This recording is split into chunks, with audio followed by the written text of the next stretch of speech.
Баршаға сәлем достар. Майк Тайсон 19 жылдан кейінгі алғашқы жекпе-жегін жеңіліп қалды.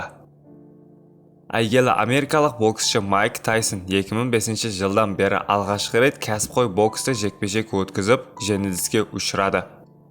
Майк Тайсон Арлингтонда ақшта өткен бокс кешенінде отандасы блогер әрі кәсіпқой былғары қолқап шебері Джек Полмен жұдырықтасты. 8 раундқа созылған кездесу Пол төрешілердің шешімімен жеңіске жетті. Осылайша 2005 жылдан бері кәсіпқой рингке алғашқы рет шыққан 58 жастағы Майк Тайсон мансабында 7 рет жеңілді. Оның рекордынан 50% жеңіс, 49 нокаут бар.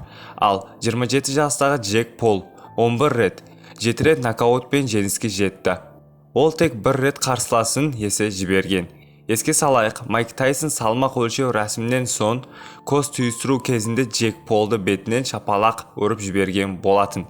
Сіздермен спорт жаңалықтары болды. Видеоға лайк басып, подписаться болуды ұмытпаңыздар. Ең соңғы жаңалықтар тек қана бізде болады.